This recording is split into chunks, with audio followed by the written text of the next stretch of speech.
Hello and welcome back to my channel.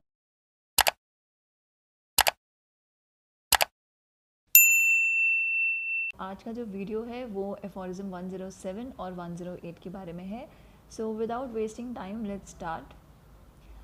107. If in order to ascertain this, in order to ascertain what. ठीक है, क्या ascertain करना. हमने aphorism 105 और 106 में पढ़ा था कि हमें मेडिसिन के पैथोजेनेटिक इफेक्ट के बारे में पता होना चाहिए कि उनका डिजीज़ कॉजिंग पावर क्या है. बिकॉज हमारी होम्योपैथी में जो मेडिसिन एक हेल्दी पर्सन में जो सिम्टम प्रोड्यूस करती है वही सिम्टम वो एक डिजीज़ इंडिविजुअल में क्योर करती है. सो डिज़ीज़ को क्योर करने के पहले हमें ये पता होना चाहिए कि पर्टिकुलर मेडिसिन का पैथोजेनेटिक पावर क्या है. So in order to ascertain this का मतलब यहाँ पर हुआ the pathogenetic power of the medicine. Medicines be given to sick persons only, even though they be administered singly and alone.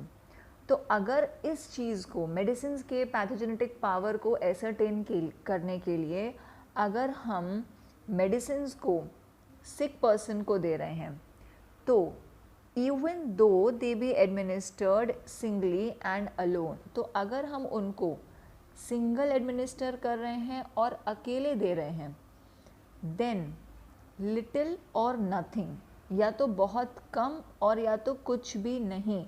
ठीक है, precise scene of their true effect.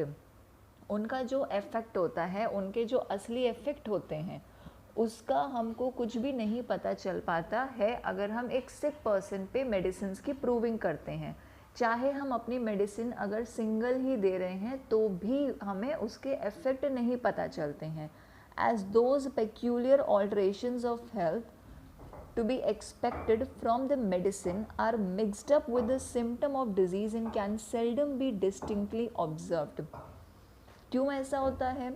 क्योंकि जो peculiar ऑल्ट्रेशंस health में हम एक्सपेक्ट कर रहे होते हैं उस मेडिसिन से वो डिज़ीज़ के सिम्टम के साथ मिक्स हो जाता है और हम उसको डिस्टिंक्टली ऑब्जर्व नहीं कर सकते seldom B distinctly observed.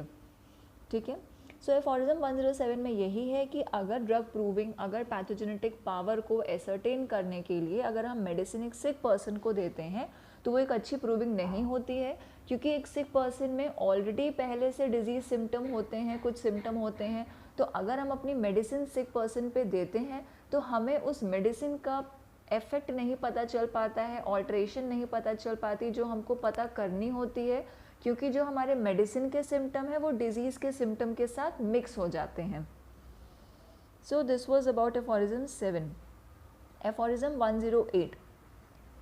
There is therefore no other possible way in which the peculiar effect, तो कोई भी ऐसा तरीका नहीं है जिसमें हम पेक्यूलियर इफेक्ट ऑफ मेडिसिन को जान पाएँ on the health of individual.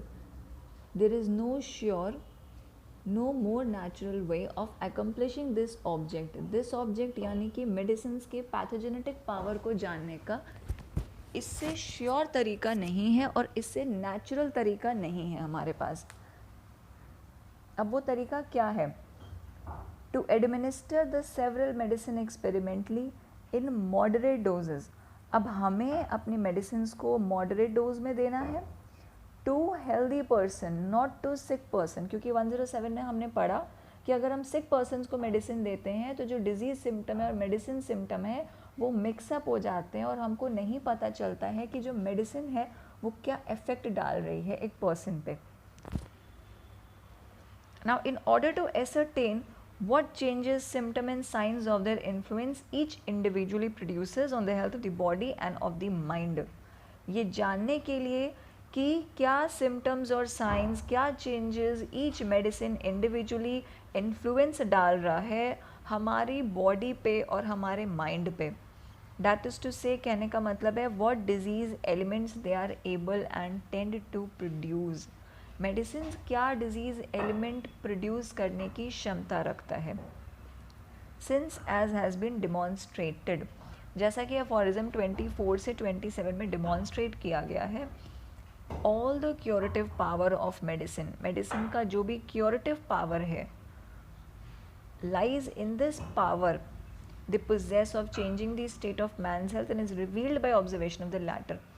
तो ये दिखाया गया है, ये ऑलरेडी एफोरिज्म 24 से 27 में बोला गया है कि जो मेडिसिन का क्यूरेटिव पावर है वो लाई करता है उनके पावर में जो वो रखते हैं इंसान की हेल्थ में चेंजेस लाने के, जो भी ऑल्ट्रेशन लाने की कैपेबिलिटी है मेडिसिन में, वही उसका क्यूरेटिव पावर भी है. And is revealed by observation of latter. Latter का मतलब यहाँ पे है यही changes in the state of health, यानी कि जो क्यूरेटिव पावर है वो कैसे पता चलेगा हमें, changing by noting the changes in the state of health, और ये उसी से रिवील भी होता है by observing the changes in the state of health. So that was all about aphorism 108. If there are any confusion, you can ask me in the comment box. Thank you for watching. अगर आपको ये video पसंद आई हो, so please like, share and subscribe. Thank you.